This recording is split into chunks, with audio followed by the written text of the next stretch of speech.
Okay, everybody, welcome to the City Council meeting for July 7th, 2020. Hope everybody had a great 4th of July and appreciate your patience as we work on our Zoom meetings. I currently am on the 14th hole at Richter Park, so I'll be a little busy, but for the rest of you, I'll have fun. So with that, I know this is kind of weird, but let us stand for the Pledge of Allegiance. Today, I'm going to ask Chief Omasta to lead us in the pledge. And then we'll have, I think, Councilman Palma lead us in prayer.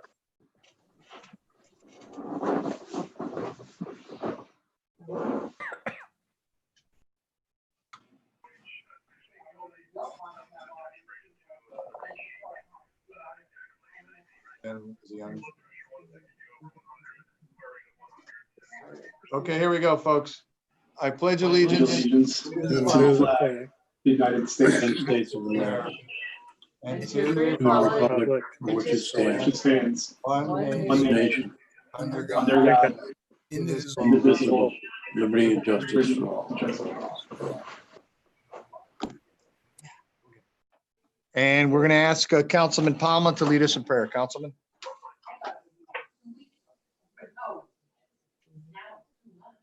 I didn't see him much, yeah.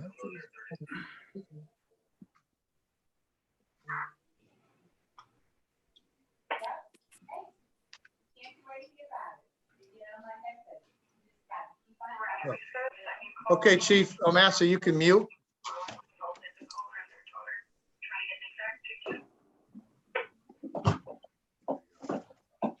And if you can, make sure you mute folks, because we do get that bleed over sound. Who do you want to speak on? Elmer, Councilman Palmer. I don't, is he on the, he may not have been able to. He's on mute. Yeah, I'm trying to ask him to unmute. Do you see him? Yep. Councilman Palma, if you could unmute your laptop. He says he's on. Oh, there it Can is. you hear me? Yep, Now go I ahead. can. Okay, I'm sorry. Let's pray. Father God, we thank you for this wonderful day that you have given us today. Heavenly Father, we come before you with the understanding and the love and the trust that we have in you. And we understand that is no one like you. We trust in you and we humble ourselves before you. Father God, today we all together we pray for help and for strength and for healing for all of those that they might be suffering in these pandemic times. Give us the loving heart and kindness to care for each other and to do the best for each other, for this nation and for this city that you have given us. Let us to glorify your name in every decision that we need to do. Father, bless everyone here today and their families. Keep us healthy, safe, and well. In Jesus' name we pray. Amen. God bless you all. Amen. Thank you, Councilman. We appreciate you leading us in prayer. At this time, I will call the roll. And if you could just give a shout out when, or thumbs up, just a thumbs up would be helpful. I don't have every screen. So you have every screen on here? Okay, so between the two of us, we'll get, okay, Councilman Alves is here. I saw him. Yep. Councilman Bezaid.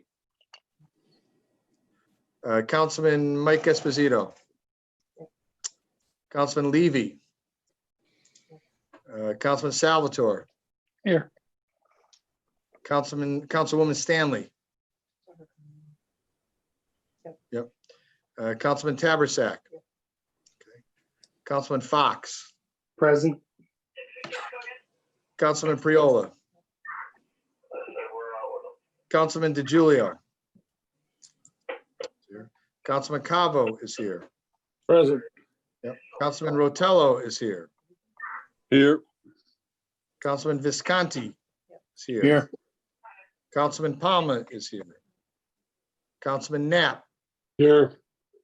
Don't sound so excited, Jack. Councilman John Esposito. Here. Councilman Santos. Saw him. Councilman Perkins. Present. Councilman Chinisi, Here. Councilwoman Missa, Here. and Councilman Molinaro. Here. Okay, there being 21 present and 0 absence. This time I will entertain a motion for acceptance of electronic service. Anybody want to So make a moved. motion? Made by Councilman Cavo. Is there a second? Second. Second. Okay, all in favor of acceptance of electronic service signify by saying aye. Aye. Okay, motion's been carried. We have, I think, 3 comments tonight, public comment by email. Two, okay. I'll go ahead and read them for you. First one is to Joseph M. Cabo and all members of City Councils from Stephen Surledge at 14 Long Ridge Road, July 7, 2020. Long Ridge Road improvements, gentlemen. Long Ridge Road is long overdue for resurfacing. The pavement is crumbled. Residents have fallen while walking. Cyclists have crashed. One recently resulting surgery for broken collarbone, and motorists routinely cross the center line in search of any smooth pavement. Just because one small section south of Brushy Hill has been designated scenic, resurfacing should not be delayed. From Brushy Hill north to Mountainville is not designated scenic and dire need of attention. Please do not let the scenic designation delay this work. Please give paving your approval. Thank you. That's from Stephen. And then the second one is from Chris O'Connor. And it says, good day. I hope this email finds you well and healthy. As a longtime resident of Long Ridge Road, I am requesting the town to pave the road and not just put cold patch. The road is filled with potholes. Myself, neighbors, and those driving through on Long Ridge Road have had damage to their cars, including flat tires, not to mention the bicyclists, runners, and walkers who have fallen as a result of the bad road. I know individuals, including myself, who have fallen on the road. Some falls have been serious, such as a recent bicyclist who broke his collarbone. I also request that the town enforce the laws around littering and illegal drug use. The roads become a dumping ground for alcohol bottles, condoms, drug paraphernalia, trash, industrial waste, furniture, disposable gloves, disposable masks, etc. The neighbors continue to clean the road year after year. Now with COVID-19, I no longer clean our road. There needs to be a stop to the litter and those conducting illegal activities. Thank you for your opportunity to comment, and thank you in advance for doing something about the challenges on Long Ridge Road. And the other person it's Christine and Donald Fiore. So her email said O'Connor, but I think it's Fiore is the name. 26 Long Ridge Road. And those are our comments for this evening. We have not many announcements, but I'm just going to give you an update on some of the items that we did discuss in leadership. I know Kara is online, and she's done a very good job with her team at tamping down the spread of COVID-19. We did have a case today. We had one yesterday, but we had none over the 4th of July weekend, and we haven't had a death for probably a week, thank God. So we certainly appreciate all the hard work the Health and Housing Department is doing on this issue. It's an ongoing, evolving situation, as all of you know, and we'll continue to keep you updated as fast as possible. We did have a very smooth return to work program that we rolled out yesterday. People are still kind of getting used to it. That's okay. But in general, things were, I think, pretty positive. July 27th, we'll then open up City Hall to individuals who can make an appointment, go in. Right now, it's still calling in, but we have staff here in all of our departments that is collecting the phone messages, calling people back, and making sure that work gets processed.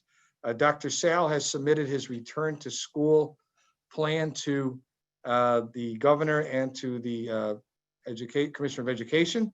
He's waiting for a response on that. But certainly Danbury and some other cities, we're not alone, are unique in the sense of how many students we have. So things like social distancing, trying to keep masks on everybody, not to mention the impact onto staff, as was pointed out earlier, will be difficult. So we're hoping to get sort of a hybrid plan back from the state and that they'll approve it. But we need to do a little work there, and we'll continue to speak to the powers that be as a result of that. That, by the way, our plan for school has to be approved, any plan, by the end of the month, because obviously, believe it or not, we go back to school in August. Beyond that, testing continues at 2 sites. One is on 8 Delay Street, Connecticut Health. What is it? Health Community for Health. I always get the name wrong. Anyways, they're doing a great job down there At that facility, you don't even have to get out of your car. It is free, I'm gonna be sending the council the list. right? And we're going to be sending you council members a list of where you can get a test in case you get contacted, so you can direct people to the right spot. And then also Civic, Jim Maloney's group is doing testing as well. I think they're still on Wednesdays, Thursdays, but they also are available for testing. The mobile center, testing center at Danbury Hospital has been shut down because AFC, also the urgent clinics, the primary care facilities, as well as the facilities already mentioned are doing testing. So they feel that they've got testing situation covered. So Their physicians will do. testing. yeah, and the physicians, some of the physicians centers now are doing testings as well. So that by no means is not the complete COVID-19 update. Obviously, there's an explosion of cases surrounding us all over the United States of America. We are the shining star, Connecticut is, in the entire country, which is great news. But we're concerned. A lot of people that are traveling from other states back and forth, very hard to manage that traffic flow and to understand the impact that'll have on our residents. So we need to wear a mask and be ever vigilant in terms of following the guidance that's been put out by our Department of Health and the state of Connecticut's Department of Health. With that, we can move on with our agenda. So, Mr. President, can we have the minutes, please? Certainly, Your Honor. At this time, I move that we waive the reading of the minutes as all members have copies. Copies are available online on the city website and the Legislative Assistance Office for review. Second. Motion made, seconded by Councilman Perkins. Any deletions or corrections to the minutes as presented? Seeing none, then I'll try your minds on acceptance of the minutes. All those in favor, please signify by saying aye. Aye. Aye. Okay, or put your little thumb up. There you go. Thanks, Mr. Salvatore. Any opposed? Ayes have it. Motion carries unanimously. Mr. Majority Leader, can we have the consent calendar, please? Yes, Your Honor. The consent calendar for July 7th, 2020. Item number 1, receive the communication and confirm the appointment of Nancy E. Wakeham to serve as a member of the Terra Park Authority with a 3-year term. Item 9, receive the communication and adopt the resolution authorizing Mayor Mark D. Boughton or Chief Patrick Rittenhour as his designee to accept funding from the State of Connecticut Department of Transportation through its 2020 Speed and Aggressive Driving Enforcement Program. This funding, not to exceed $50,000, will be used in the Danbury Police Department's continued efforts of speed and aggressive driving enforcement activities during the period of July 2020 through September 2020, with no local match being required. Item 10, receive the communication and adopt the resolution authorizing Mayor Mark D. Boughton or Katie Pearson, Library Director, as his designee to apply for and accept funding from the Library Journal and the Gerald M. Klein Family Foundation through its Jerry Klein Community Impact Prize. This funding is not to exceed $250,000 and will be used towards supporting the Danbury Library and its initiative with no local match being required. That, Your Honor, is the consent calendar. Okay, thank you, Mr. Majority Leader. What's your pleasure on the consent calendar? Is that Mr. Fox? Yep. Yes. Thank you, Your Honor. At this time, I move adoption of the consent calendar as presented. Second. Second. Motion's been made and seconded. Any changes to the consent calendar as presented? Seeing none, then I'll try your minds. All in favor, please signify by saying aye. Aye. Aye. Okay, or put your little thumb up. Okay, any opposed? Ayes have it. Motion carries unanimously. Item 2, please. And Mr. Cabo, will you do the reading? Certainly, Your Honor. June 22nd, 2020, honorable members of the City Council, City of Danbury, Connecticut. Dear council members, I hereby submit for your confirmation the appointment of the following individual as a member of the Terra Park Authority. Oh, I'm sorry, am I on number 1? Right, no, we need item 2. Yeah, I'm sorry, I'm on number 1. I didn't move myself down there. Sorry, folks. That's okay. Honorable members of the City Council of Danbury, Connecticut. Dear City Council members, I hereby submit for your consideration the approval of a donation in the estimated amount of $1,400 from Jake Windez, a Danbury resident, is working on his Eagle Scout service project. His project, pending your approval of this donation of time and materials, is to paint a compass rose on the Danbury Airport grounds. Thank you for your consideration of this generous donation, which will certainly benefit the Danbury Airport Sincerely, Michael Safrenic. Thank you, Mr. President. What's your pleasure, council? Councilman Fox? Thank you, Your Honor. At this time, I move to receive the communication and approve this most generous donation from Mr. Jake Windus in time and materials to paint a compass rose on the Danbury Airport grounds with an approximate value of $1,400 and to send the appropriate letter of thanks. Second. The motion's been made and seconded by Councilman Palma. Any discussion related to the Eagle Scouts project at the airport? Your Honor, I think Jake is on the Zoom call tonight. He's on the Zoom meeting with us tonight. Okay, Jake, if you're here, thank you. I think Mr. Rotella had his hand up too. Mr. Rotella, did you want to make a comment? I will defer to Jake if he wants to take it away and discuss it a little bit. I'm just interested where they were going to put it, that kind of thing. Does the FAA have to get involved and whatnot?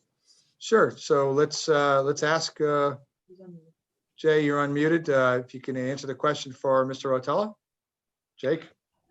I'm sorry, cut out there. What was the question again? Exactly Okay, where are the you going question was, if I may, Your Honor. Yeah, the location of the rows and, well, maybe Mike needs to jump in here too. Does the FAA need to get involved? The runways are laid out with numbers that indicate the degree of their own rows, and I'm just, it can't interfere with that. So I was just curious about it, that's all. Yeah, I don't believe so. I mean, I'm getting a lot of support from Mr. Safranick in the 99s. I think he'll take care of that if anything happens, and I'll be with him for that. So. Okay, and where would you put it, Jake? I would put it. It will be right. It will not be on the runway. It will be on a strip of concrete that's not as used anymore. It's like on like the wedge. It's like on the wedge between two runways in the airport.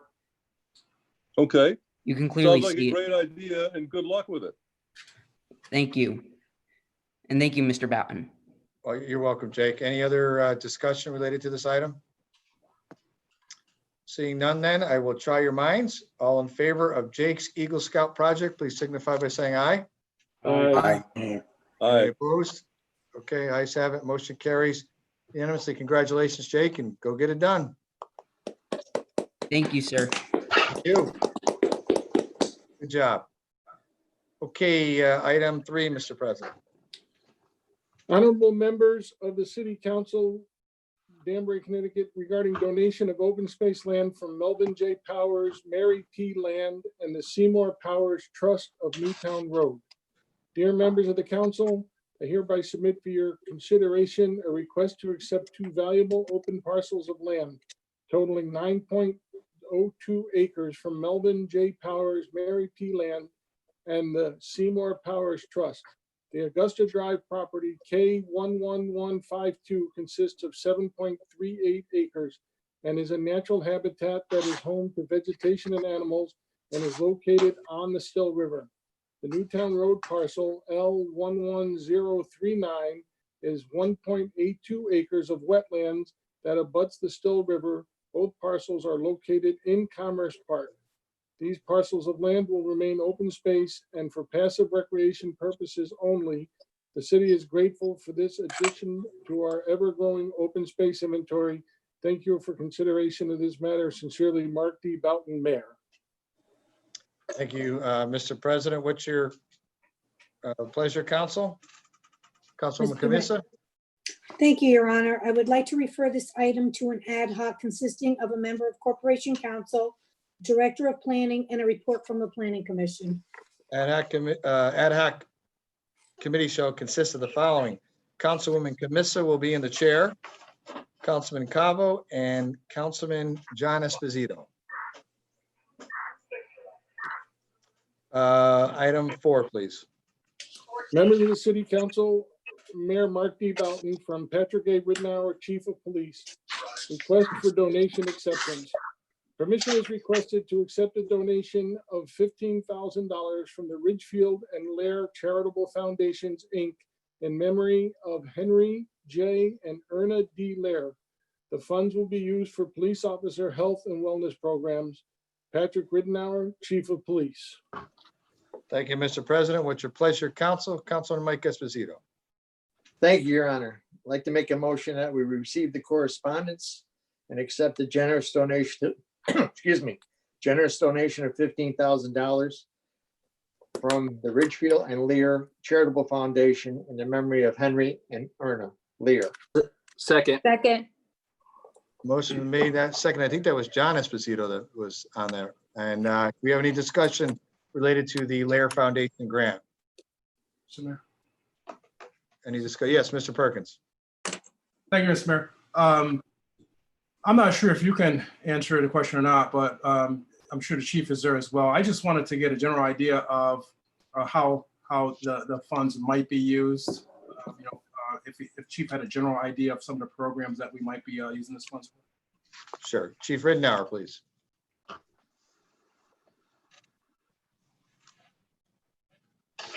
All right. Good afternoon, everyone. Thank you, Councilman, for your question. For the last couple of years, we've been focusing on a variety of issues. As you know, we've come to the council before with donations to renovate our gymnasium.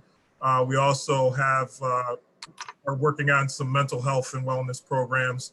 Over the last several months, we held a family night with a psychologist to bring some families, spouses and significant others into the department to understand some of the stressors that their loved ones are going through. So it could be a combination of both, maybe using some towards the physical side and some towards the mental health and wellness side. So the more money we get into that pot, the more programs and stuff that we can start to deal with some of the issues and the stressors that our officers face.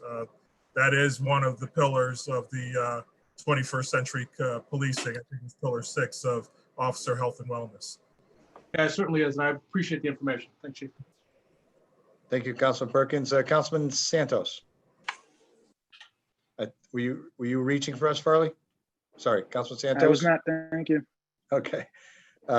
We lost you there for a second. I was worried about you. Okay, anybody else? Any other questions? Seeing none, then I will try your minds. All's in favor of acceptance of the grant, please signify by saying aye. Aye. Or put your thumb up. Any opposed? Ayes, thumbs up have it.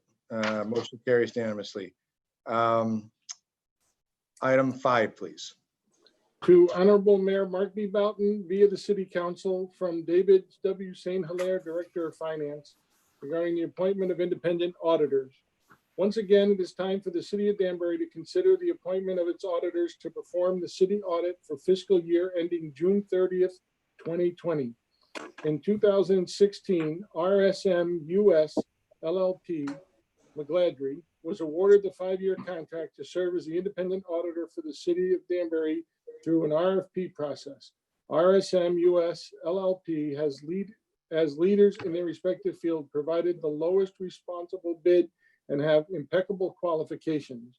RSM US LLP has done an outstanding job as the city's independent audit accounting services firm for the past 20 years. As such, I respectfully request the City Council to approve the recommendation and appointment of RSM US LLP as the city's independent auditors and accounting firm for the fiscal year ending June 30th, 2020, as required by the city charter and state statutes.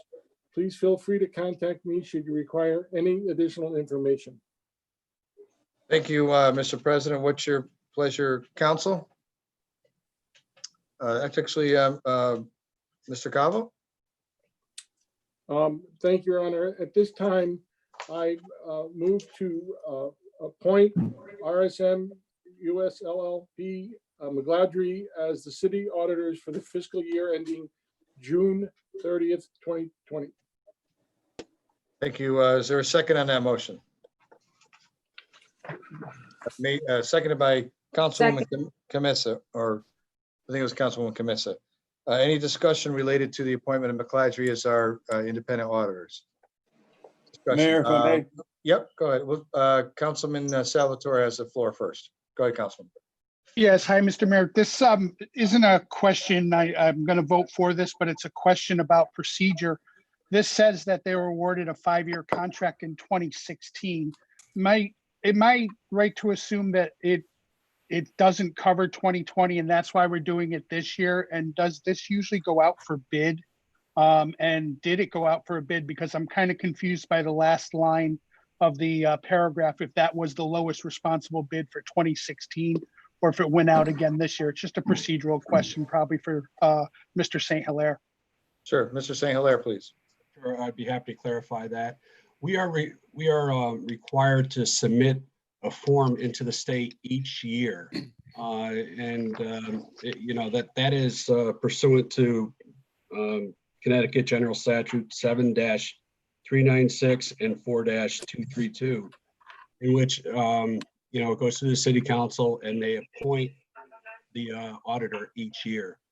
But we go through a rigorous RFP process in which we award, we put it out there and we get a number of bidders every, cycle. And whoever wins that, we provide it, they win the contract. It's just simply has been RSM during this most recent bid that went out in 2016. They will have it for 5 years unless, of course, they don't perform up to our satisfaction.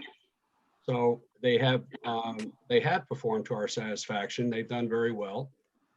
So every year we renew that, and we can say during that 5-year cycle, no, we want to go out with somebody else, but we'd go through a new process. But at this time, I'm recommending that we continue with RSM. Okay, so we're still in that 5-year contract, because I look back, I didn't see this happen in June last year, and I know that 7396 says 30-day period before the end of the fiscal year, right? As you know, correct, Councilman, and as you know, everything's kind of delayed a little bit this year. Typically, we would do it in May or June and submit it during that time frame. So, if we didn't do it in June last year, we probably did it in May. But that's typically the time frame, May or June. This year, everything lagged a little bit. We missed the agenda for June. Okay, thank you very much. Any other questions or comments as it relates Mayor? to the, just Mr. Visconti, go ahead. Thank you, Mayor.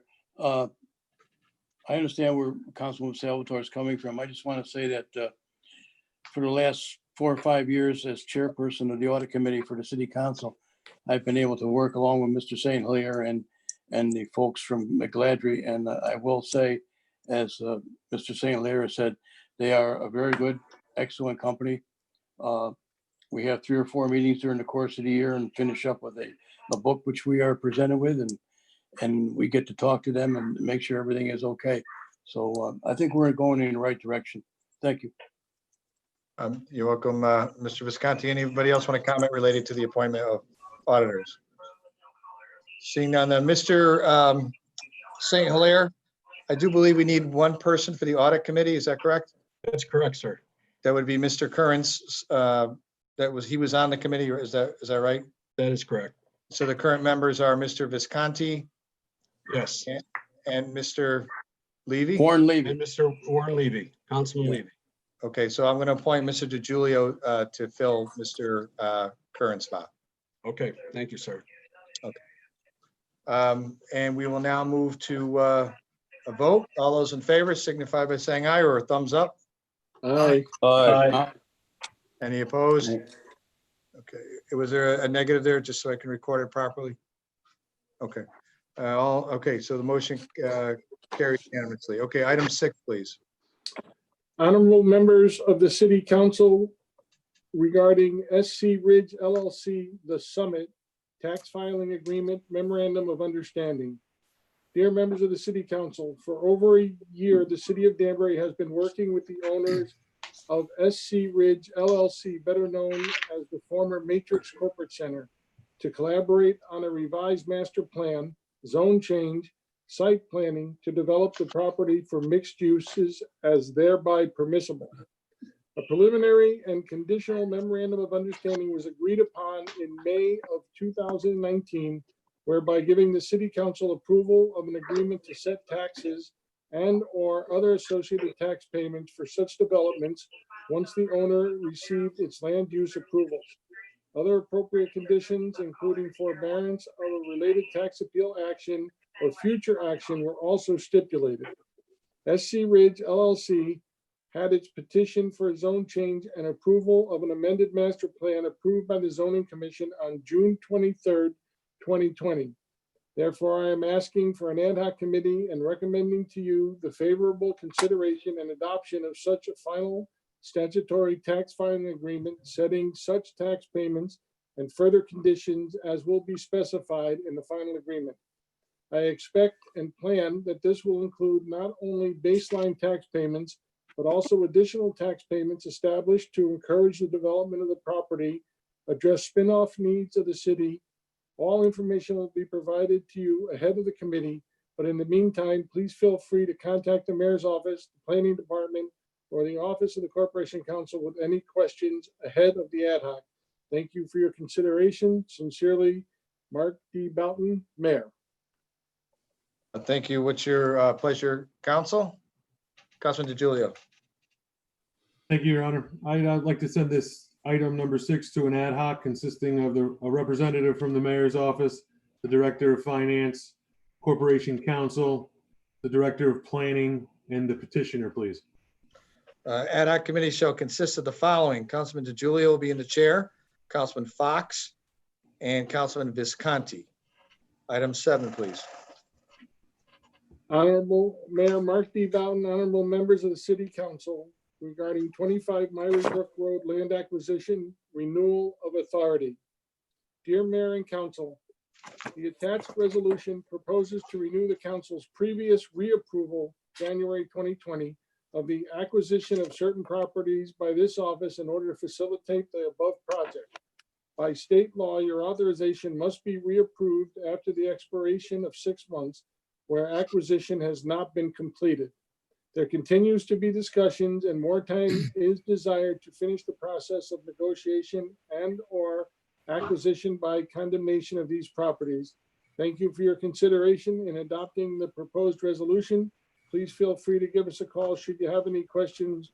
Very truly yours, Laszlo L. Pinter, Managing Attorney and Deputy Corporation Counsel.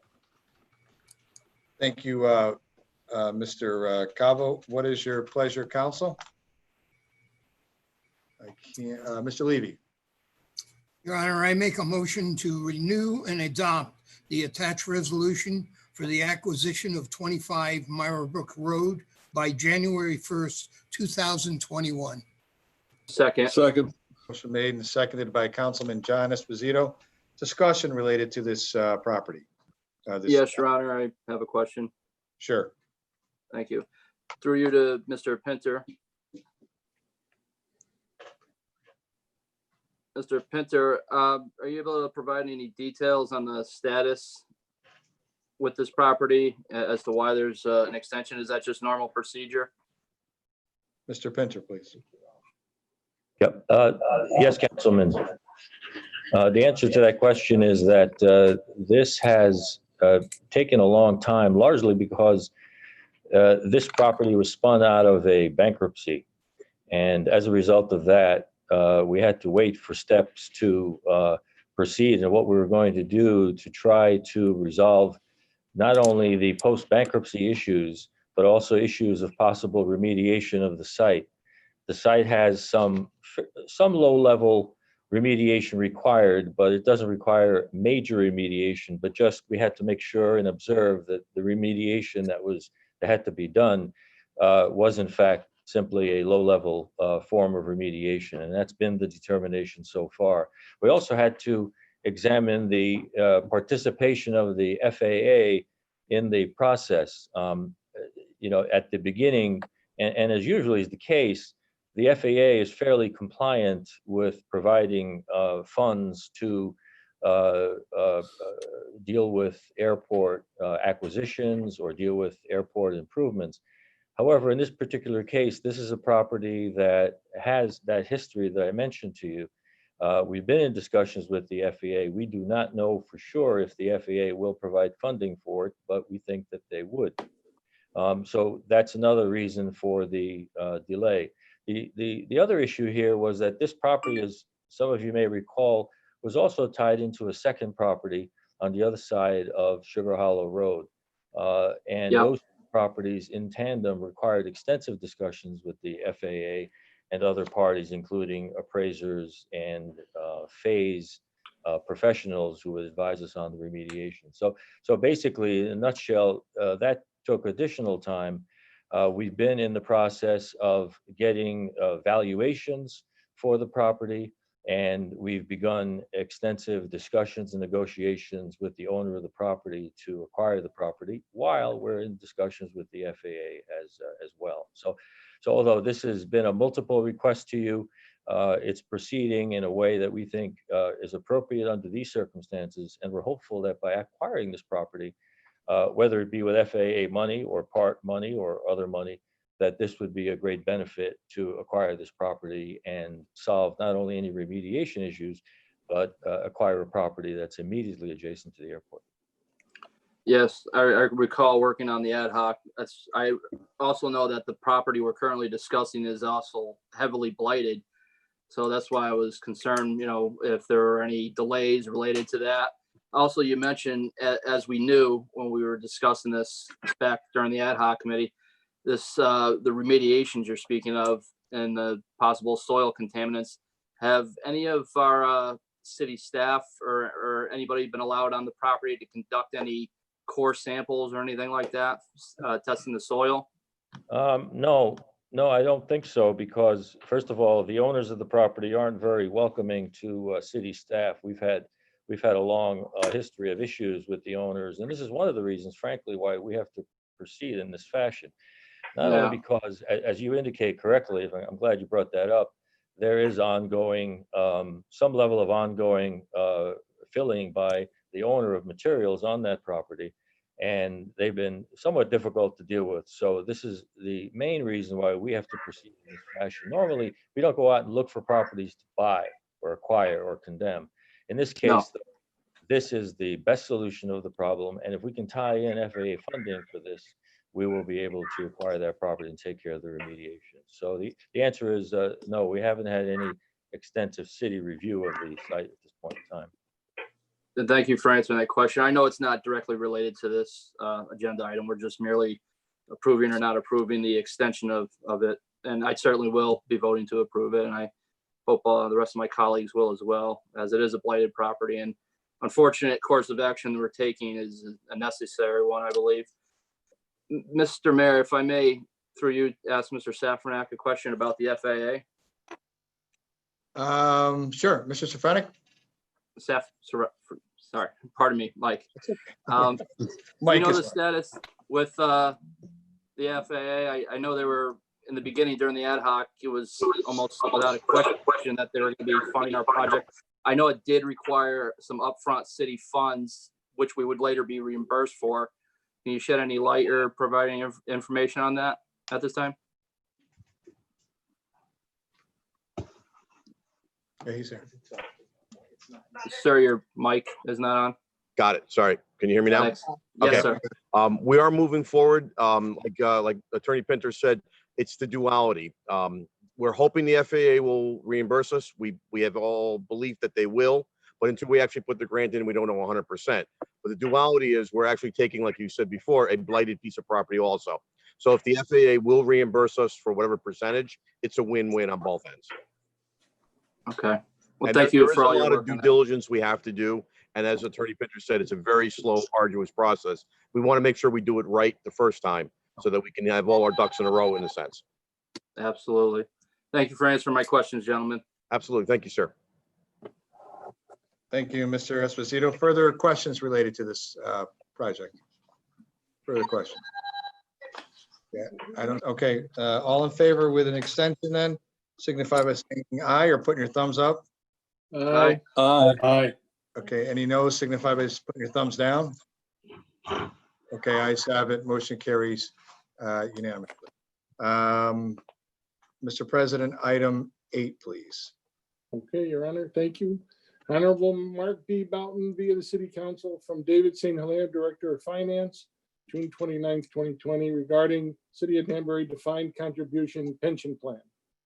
The collective bargaining agreement currently in effect between the Danbury Board of Education and the Danbury Para-Educators, CSEU, SEIU Local 2001, and Teamsters Local 677 provides that the eligible paraeducators, school custodians, maintenance, and drivers hired by the Board of Education on or after July 1st, 2020 shall be eligible to participate in the City of Danbury's defined contribution pension plan, known as the plan, that is referred to as the retirement plan in City Ordinance 30-22, and are not eligible to participate in the City of Danbury's General Employees Defined Benefit Pension Plan. As you may recall, the recently negotiated 2019 to 2022 collective bargaining agreements with the BOA, CSEA, paraprofessionals, and the Teamsters Local 677, which were ratified by the council in December 2019, contain certain changes to pension benefits. This resolution is necessary to implement the negotiated pension provisions. The resolution serves to formally adopt the new defined contribution plan that will now be applicable union members who are hired on or after July 1st, 2020, pursuant to the above referenced collective bargaining agreements. Specifically, it authorizes the mayor to execute the required plan documents, trust agreements, and/or required filings with the Internal Revenue Service. Furthermore, it allows the employee contributions that will be required under the defined contribution plan to be made by employees on a pre-tax basis consistent with the applicable labor contracts and utilizing the pickup language required by the Internal Revenue Service. This resolution merely implements the negotiated pension changes that have already been ratified by you as in the long-term interest of the city. The impact of such changes have also been considered in the development of the fiscal year 2020-2021 budget. I respectfully request that the council approve this resolution at the July meeting, as time is of the essence for hiring purposes at the board BOE. Thank you, Mr. President. What's your pleasure, council? Yes, Your Honor. Mr. Knapp. Thank you. I'd like to receive the communication and motion to adopt the resolution as presented, authorizing Mayor Mark Bolton or in his place any duly authorized official of the city to execute the City of Danbury Defined Contribution Pension Plan between the Danbury Board of Education and the Danbury Para-Educators Local 2001 and Teamsters 677, thereby providing the eligible paraeducators, school custodians, maintenance, and drivers hired by the Board of Education on or after July 1st, 2020 to be eligible to participate. Second. Motion made and seconded by, I'm just going to roll the bones here, Mr. Santos.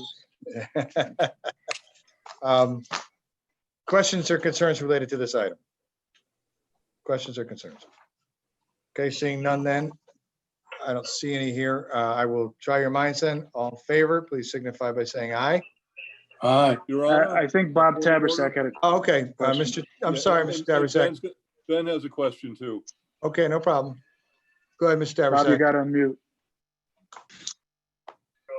Bob, you got to unmute, Bob. Where's, Taylor, maybe you can do it. For him? Yeah, we're on it. We're on it. I asked him to. I'm requesting it. Did you see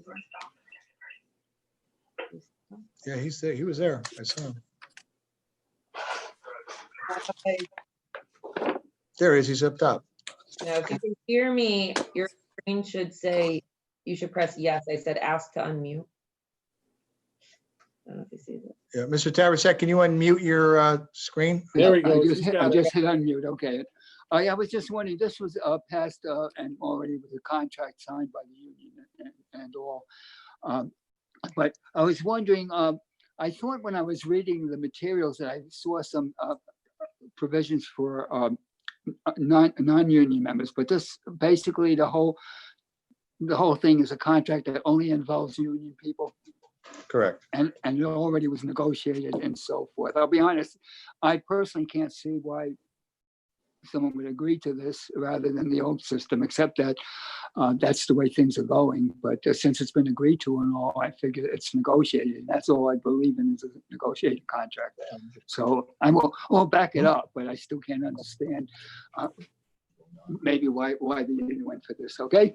Yeah, I think the confusion, Mr. Taversack, may be that it does apply to eligible non-union employees. So that that may be, although the plan does, although the negotiations weren't conducted on behalf of the non-union employees. It's a little confusing, but they do participate in that plan. Okay. All right. Fine. All right. Thank you. Mr. Perkins? Thank you, sir. I believe we discussed this whole thing at length last year, and we understood that it was a way for municipalities to save money, state and local, and a lot of them are gravitating toward that. So I guess what we're doing here tonight is just an up or down vote to approve something that we've already pretty much agreed upon. Is that correct? Well, you're adopting a resolution that'll allow us to set up the plan itself. We've already agreed to the terms and conditions along with the union.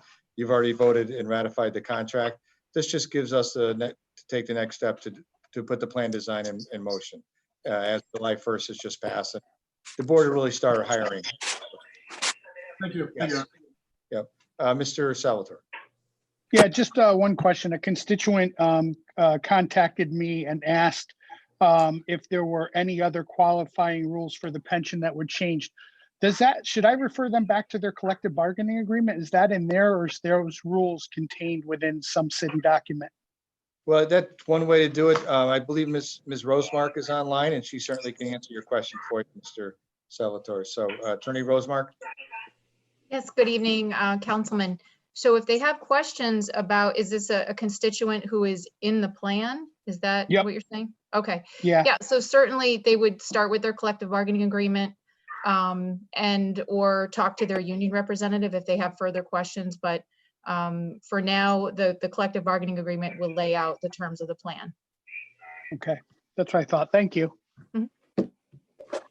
Further questions related to this item? Mr. Shinisi.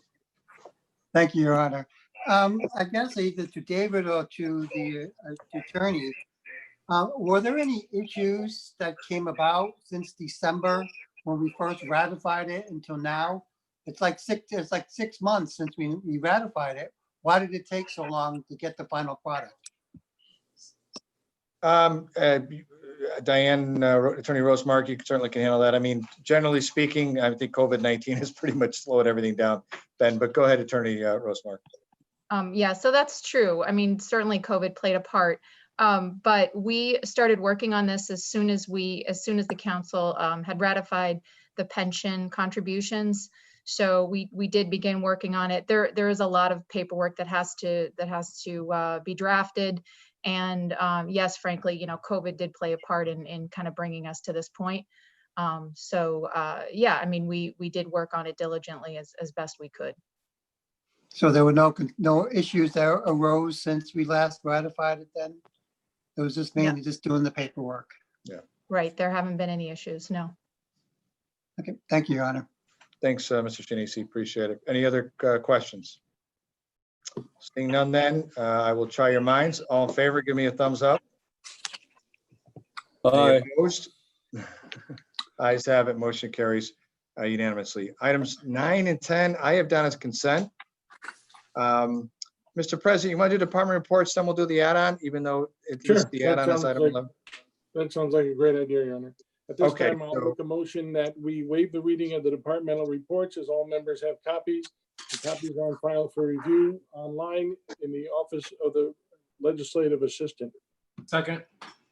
Motion made and seconded by Mr. DiGiulio. Any questions, comments, concerns as it relates to department reports? Yes, I Your do, Honor. Your Honor. Let's start with Mr. John Esposito. Thank you, sir. We've had some blasting going on Shelter Rock Road on a construction site. I just want to personally thank Mr. Teeman, our fire marshal, for his time today and answering some of my questions about that.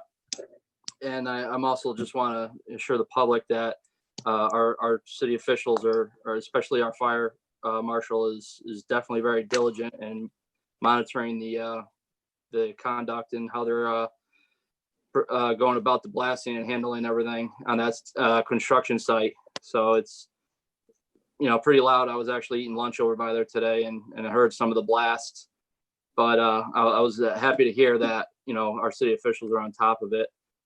So I just wanted to thank him for his time today and having a conversation with me about that.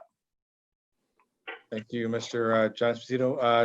Other people have their hands up, so I want to be able to make sure. Mr. Tabersack, go ahead. Okay, we're on reports, right? Am I on Yes, sir. this? Yes, sir. Yep. Okay, I'd like to ask Antonio a question. I'm concerned about just where we're at with the Osborne Street project for, at Ellsworth, because I thought we were trying to aim for, into the fall, but I was just wondering where we're at with that. Oh, yeah, we were never going to have that finished by this fall. It was next fall, but go ahead. Have we started anything on that, or? We've just submitted our EDO forms. They were due June 30th. Waiting to hear back from the state on acceptance. Mr. Adrola, you want to talk a little bit more in depth about Osborne Street for Mr. Tabersack? Sure, no problem, Mr. Mayor. As you just explained, on June 30th, we were successful in pulling together what is a tremendous amount of information to have a cohesive and fully compliant application to the state. We did get a notification from the state that they got our application. We are in the process of preparing an RFP for our design services, professional services, that is, for architectural and engineering services. So we are well on our way. As you know, Mr. Mayor, we've been back up to the state to not only discuss Osborne, but to discuss some of our other space needs. I was just recently up there 2.5 weeks ago. So we're full blast ahead and trying to check all the boxes we need to in order to secure our funding reimbursements. Thank you, Mr. Adrola. Mr. Tabersack, any follow-up on that? Okay, no, I just was concerned that, okay, we're working towards the reimbursement. Has any of the state done any inspection or anything on that? Or, I mean, or is it just we got the forms in and that's where we're at now? Well, we, before we did the vote in June, I think it was June we did the vote, we had already met with the state a couple of times. They're very familiar with the building. Antonio serves on the state construction committee for schools for the entire state of Connecticut. So he's had numerous conversations with their staff about the condition of the building, what needs to be done there. We feel comfortable where we are, and this is their typical process. But we'll start drafting drawings as we speak and begin the next phase of work out there as soon as possible. Okay. All right, we muted you by accident, Mr. Tabersack. We're sorry. You do all the sounds. Love the sound. All right. Okay, you gonna let him speak? I tried to unmute. Can you unmute Mr. Tabersack, please? Okay. Well, he's still muted. I'm trying to, I can't unmute. Okay. Sorry, there is a lot of feedback, so I am muting people who are unmuted, but Bob, if you see that, I'm trying to unmute you there. Okay, we're gonna move on, but we'll get back to you, Bob. So, and whoever's got the radio, the police radio playing, will you please shut that off? Thank you. Thank you. Okay. Further questions related to department reports. Mr. Tabersack, we'll get back to you. Further I have a questions? question, Your Honor. Yeah, Mr. Shinisi. Thank you, Your Honor. Today, apparently, we had a water break in our area. So I could question is either to David Day or Antonio can give us an update of where that is. Because I know some residents did have brown water, but that's kind of normal for a water break. So if you give us an update of where that stands. Sure. Mr. Adrola, you want to do that? Sure. Yeah, we just completed the final flushing, and the department feels very confident that the water quality as far as turbidity is very good. So everybody's just left the site probably about an hour ago. Let me just tell you, we were replacing a hydrant in the condos right by Kenosha. And We have as-built drawings that says that the pipe was restrainted. Unfortunately, the restraints that were used, which are rods, were rotted. So as our guys started to dig and thinking they were working in a safe environment, the rods let go and we lost a hydrant head. So a very uncomfortable situation. Thank God nobody got hurt, and thank God there was really not a lot of damage to the private property. But these types of things happen, and we're starting to become more and more aware of some of the materials that were used in the early 80s, which may not be up to the same material qualities that we're using today. So, but everybody should have nice, clean water. We did handle a couple of turbidity water complaints, but as of about 20 minutes ago, a half hour ago, those complaints have died right down. Just a follow-up, where was the actual water break? It was actually in the condominium complex right on Kenosha. It was on, yes, it was on a dead end, one of the dead end spur roads inside that complex. Yep. In the complex itself then? That's correct. Yep. And that's a city issue, not a condo issue? Yeah, we basically have easements and we own and operate the water lines inside that complex. It's a common setup for large condominium complex. Yep. Okay. Thank you, Antonio. Sure. Thank you, Mr. Genesi. Further questions related to department reports? Sorry, Mayor, one more. Go ahead. Well, we'll let Mr. Perkins go, and then we'll go back to you, Mr. Esposito. Mr. No Perkins. problem. Thank you, Mr. Mayor. Actually, I have three parts. The first part can be directed at you since you're at Richter Golf Course. I'm not really at Richter Golf Course, but go ahead. Were you there today? No, that's just a picture. That's one of those virtual backgrounds. All right, well, it reminded me of what I wanted to say anyway. Have you been there this year? Yes. Okay, so we're waiting for a marketing report from the chairman of the Richter Park Committee, but anecdotally speaking, how do you think things are going at the golf course as far as the trend of business? Because we talked about last year being a bad year. What's your opinion on things this year? Yep, I spent a little bit more time up there than I have in years past. Not all just playing golf, more just seeing how things are going. They have repaid all of the money that we lent them over the winter. Remember, we had that discussion. It's all been paid off, and they're about 400,000 to the positive. And they've had a very, very good spring, driven by weather, as we know. And driven, I think, by COVID-19. I mean, there's a lot of folks out there that don't have anything else to do but play golf because they can't go to work. So they are practicing social distancing and separate carts. You can go in a cart with a family member, but they're working on all those things. Actually, you can go to the cart now. That's been loosened up by the governor. But so they're putting money back in. I think Mr. Priola and the team there have a strategic plan to pay back the other loan that they have out. And then whatever money they have left over, they want to pack away for next winter. So it's been a really good season, averaging about 180 to 220 golfers a day. That is good news. Yeah. Can I follow up? Yeah. Is Sean Harity, permit director? He should be on. I thought I saw him on. Yeah, he's on. Mr. Harity. Hey, Sean. Councilman.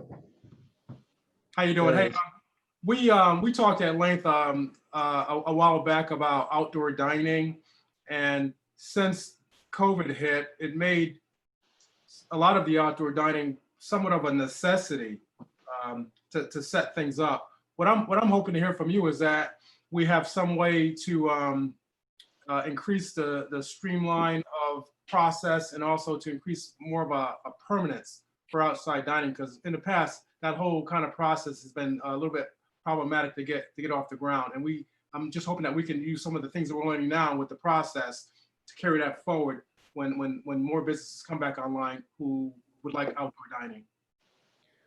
Well, when the executive order, I think executive order 7MM was published, we had the health department, planning department, building department, fire marshal's office, all working together to get the outdoor dining and the repopulation of existing outdoor patios going as soon as possible. And I think we did we did a great job as far as getting everybody open.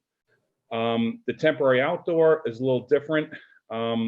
The governor waived a lot of the requirements, i.e. parking, setbacks, things of that nature. So we were running around just trying to make sure that we allowed people to open as safe as possible. We're going to honor the EO. I believe it expires in September, Mayor, if I'm right. So we'll be honoring the EO. We're not going to pull out the rug right out from under people immediately. And we are working on legalizing a few of the patios that we did approve or outside dining areas. But it's a bit of a challenge, and we really hit this one out of the park. And I especially give a shout out to those departments, the planning, health department's been outstanding, and building and fire too. So thumbs up to those departments. We couldn't have been as efficient as we were. And you can go around town, you can see a lot of these businesses that are opened. The biggest issue we're having now is to make sure that they tone down the noise late at night, and we're working with the police department on that. So as far as legalizing some of them, not all of them can stay, and they're going to have to be pulled out, but we're going to transition them back. Okay. All right. Thanks for your explanation. Thank you, Councilman. Mr. Mayor, I had one more thing for fire and police, Sure. but I'm gonna email those two individuals directly, tomorrow or another day or so. Yeah. I'm Okay. all set. Thank you. Thank you, Mr. Perkins. We'll look forward to those. Further questions related to department reports? Mr. John Esposito, I'm sorry. I did say I'd That's go back. okay. Yes, thank you. Just briefly, Mr. Taversack got Mr. Idarola talking about construction projects. And I just realized I noticed earlier, his department reports Hearthstone Castle contract was awarded for abatement. And there was at least a scheduled meeting, a pre-construction meeting on June 30th. I was just wondering if Mr. Idarola could give us any details if the abatement on the Hearthstone Castle is going to begin anytime in the near future, or when we might expect to see that happen. Sure, Mr. Mayor, I can do that if you Sure. would allow me. Yep. So, Go ahead, we're extremely excited. We do bridge projects, we do school projects. They're all very exciting in their own special way, but this one is the gem of all gem because, as you know, and for a bunch of council people that have been on the council, we've been struggling to get the inside of this castle clean for 2 years. Yeah. It's been a permitting nightmare, but several months ago, we actually were given an okay to move ahead with a proposed plan, which protects the safety of the individuals working in removal of this debris. Tomorrow, we are actually going to start rebuilding the road, which allows us access to the very top of the castle. And we're immediately mobilizing after that to start the removal of the debris. So I hope you heard all of that over all the feedback that was going on. Yeah, so pretty much once you guys rebuild that road, which you're going to start tomorrow, which is great to hear. Once it's accessible, they can pretty much start the remediation right after that then, yeah? That's correct. The contractor would like to use a high capacity tractor trailer to remove the debris. He feels he can make much better time doing that. So we're going to try to accommodate those issues and get this project done as quickly as possible. We honestly, we can't wait to see what's at the bottom of that foundation down in the basement, to be honest with you. That could be good and bad, but nobody's been in there for, it's got to be 20 years now, so. And those Hearthstones were imported from England, I believe. That is correct. My interest in that is because of the lockdowns and the quarantines with COVID-19. Terry Wild has been a blessing for myself and my kids. We've been getting out there in the open space and getting out of the house whenever possible. So with knowing that's all hazardous material up there, I was just wanted to make sure and I know we would, but the public would be given notice for that area when, the remediations would begin. Some of that stuff might become airborne. So, I assume we're going to block everything off on the hiking trails and all that. Yeah, so there's construction fencing that's proposed around the work area. The beauty of it is, unlike most remediation projects, this one is an outdoor remediation project. So, and the material that we're looking at removal isn't of the material that we typically would see, like maybe inside a school or inside a building where it's highly friable. So that is one great consideration here. In addition to that, we are having water cannons as we start removing the debris.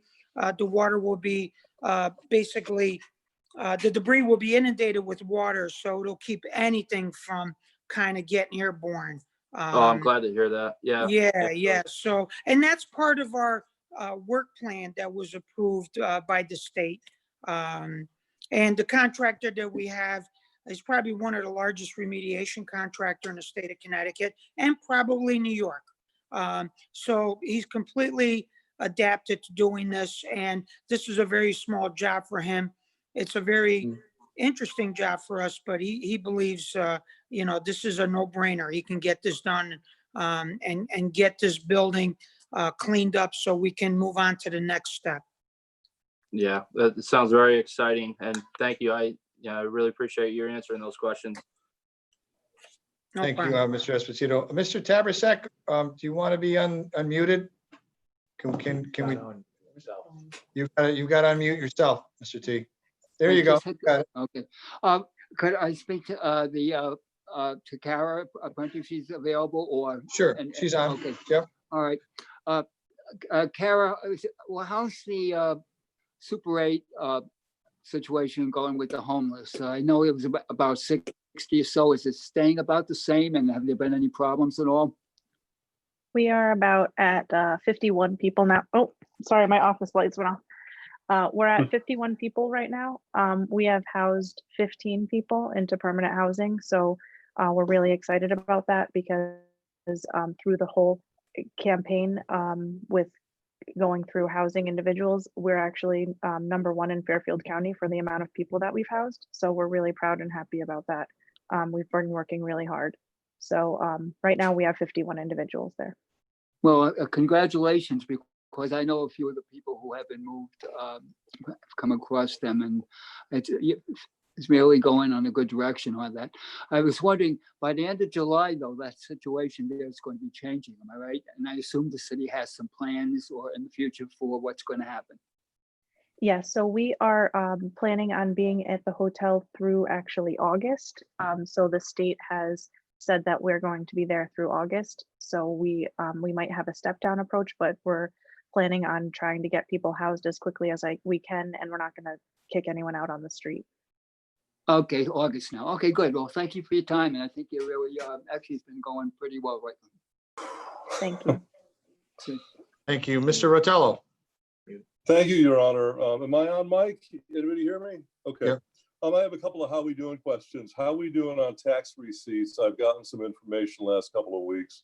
It sounds like we're pretty positive. Taxes and water and sewer. And also we've had some rain finally.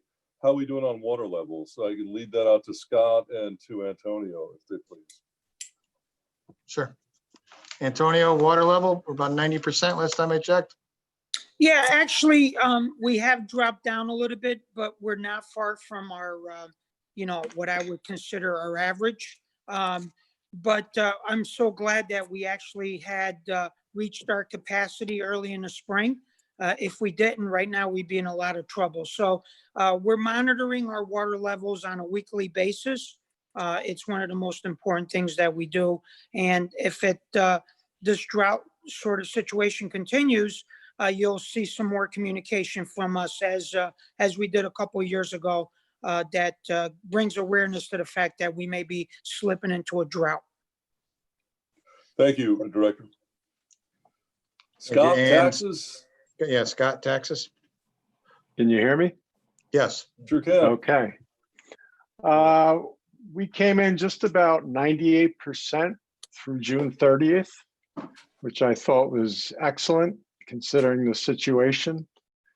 And we're off to a strong start in July. So there's a number of people who did apply for the deferral that have paid July already. So that's a good sign for taxpayers who thought they might have to defer, but are actually able to pay right now. So we feel pretty good at this moment. We'll see. Of course, the end of the month is always our strongest run of money. So that'll be the telltale.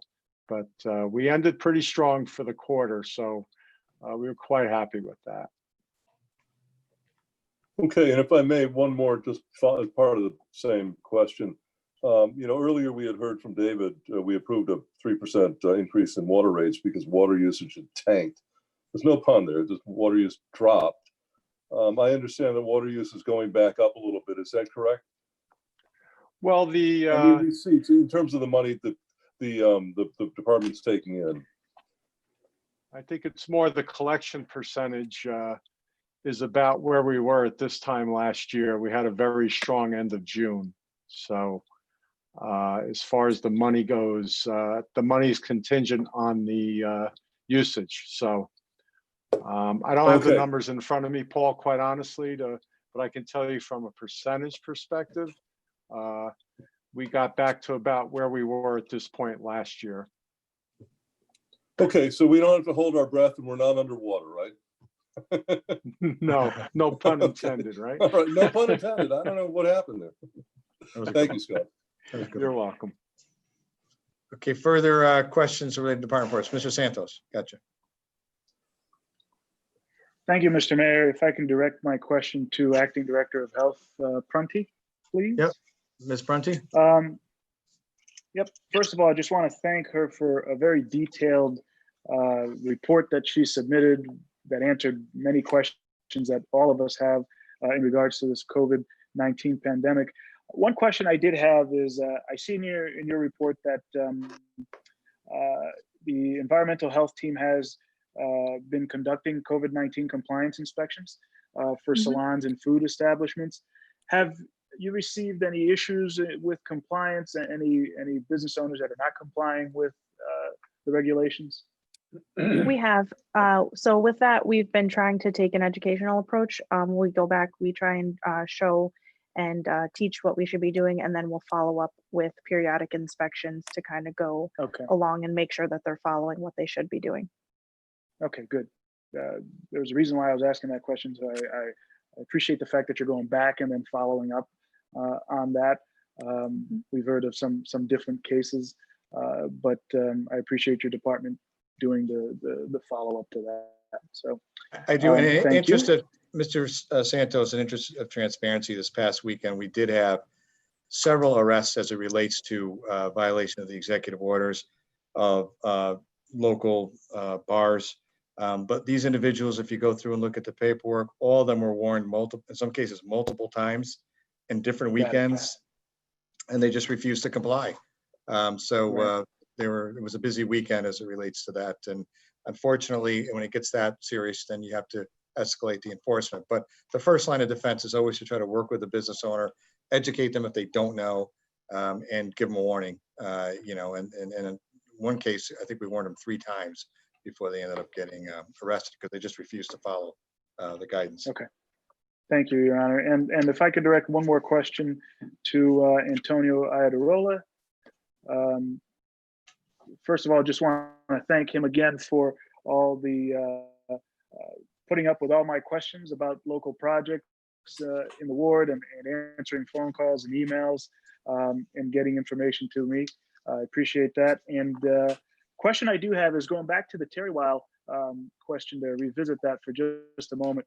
When the abatement or the remediation begins, is there going to be any limitations to the trail access or improper notification of folks? Just curious on that. So right now we have a perimeter fence that encompasses the entire work zone. The actual trails that come around that old building are far enough away where we don't see a problem.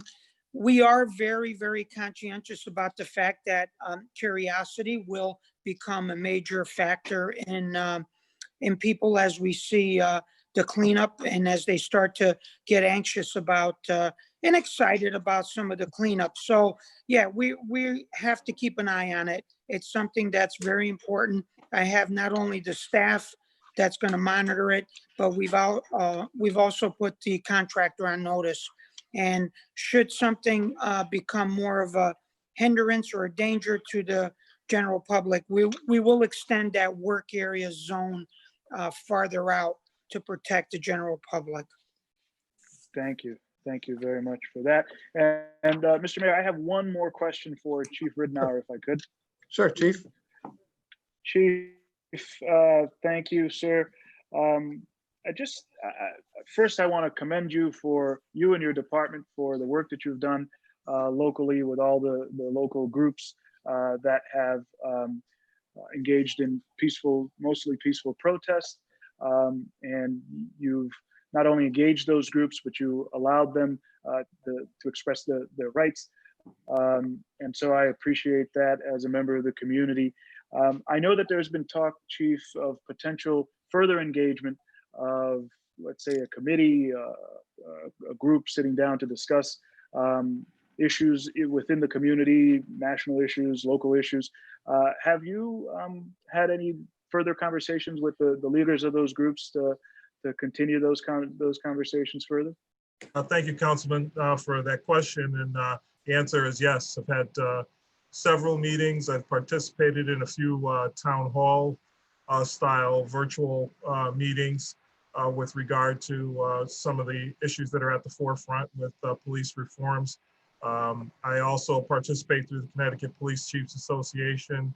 We're monitoring closely the Police Accountability Task Force out of the state legislature to discuss some of the reforms that are coming out of that. And hopefully we can put something together that's going to work for the communities as well as the police officers and try to strike that proper balance. So last week I had a meeting with a local group. One who was the organizer of the big protest, I believe, was back on June 3rd, and we're working on some initiatives to move forward. It's a combination of them being more informed about the things that we're doing already, as well as maybe coming up with some new ideas to engage the community. So. They've been very, very receptive. And the mayor and I were also on a call last night with some of the members of the clergy to discuss some ways that we can move forward as well. So yes, the answer is I've been very, very busy over the last few weeks. Excellent. I don't need to tell you that this is a pivotal moment for our community, for the nation. And I appreciate your engagement in ensuring that Danbury is on the forefront of that. So thank you. Thank you. Thank you, Your Honor. Thank you, Councilman Santos. We appreciate it. Any other comments? Councilman Alves. Thank you, Mr. Mayor. Is that okay now? Yeah, good. My question is in regards to parks. I know now we are, less than 2 months into season. We mentioned before Richter Park and people not have anything to do, go out and play golf. Our town park is something that's used by so many in the community, those who can't afford to go further away or to maybe state parks. It's an area people go to cool off. I understand splash parks may or may not be open, but usually that attracts kids who are under 10 years old. Are there any talks or any possibilities to open up the town park in a capacity where we limit the number of people who use it to be able to follow the social distancing guidelines, but still utilize a city park that so many do like to use for the rest couple of months of the summer? We don't have camps, so many families can really use this and enjoy the area. Are there conversations around that? Can we start conversations around that? We have looked at that issue very closely. I don't know why I'm reverbing here, but anyways, most of the surrounding towns are closed. I think Brookfield is opening, and all of the DEP Deep's inland waterway swimming has been closed. Their beaches are open along Long Island, but their inland places are closed. For us, it's not so much social distancing. The issue really is getting lifeguards to work. Lifeguard training takes about 4 weeks. We weren't really sure this spring what was going to happen. Nobody was really signing up to be a lifeguard because we couldn't guarantee them any work. So for us to deploy, to find lifeguards, which are typically college kids, to get them trained through the program. And right now, Red Cross is not running a program, and it's the only way you can get your lifeguard certification. By the time we do that, it's going to be the end of August anyway. So definitely understand where you're coming from. If for some reason we could swing a weekend or whatever, we'll see if we can do it.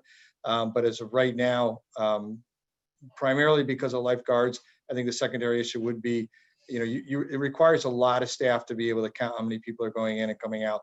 Could that be done? I think there probably could be, but because everybody else is closed, it puts an extraordinary amount of pressure on the town park. Squanch closes, we get overrun by people, and without putting police officers there, young people and some of the elderly folks that work there, they just can't control people hopping the fence, jumping the fence, doing all that kind of behavior. So it gets to be a real headache for us. But if there's a way we can get them open, we'll certainly look to do that. So I do agree with you. It's hot out there and people want to cool off.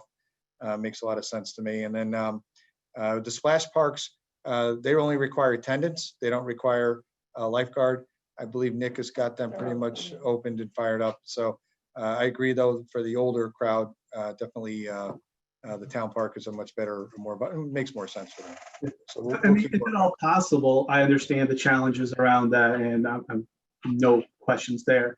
Maybe we can redeploy, I don't know how many picnic tables are at the town park, maybe set them up in shaded areas and other parks that are open, either Terry Weil or Rogers Park, and just provide other areas where families who can be close to each other can sit.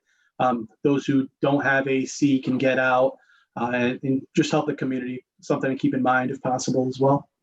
Thanks. And there's just another phenomenon while we're on the subject that we see is that because all of the surrounding inland waterway swimming is pretty much shut down, unless you have a boat, right? People are using, we have an issue up on Long Ridge. People are, where there's a pond there, people are using, which is really Bethel's issue, and I'm working on trying to have a conversation with the first selectman there. You see people using sort of these non-traditional waterways to go swimming, which I don't know if it's necessarily the safest thing to do. So definitely something we can look towards. Good ideas. Any other discussion here, questions for department reports? Just a quick question, Your Honor, as a follow-up. Yes, go ahead, Mr. Cheney. What about the town's play fields, like the baseball fields, softball fields? Are they still closed?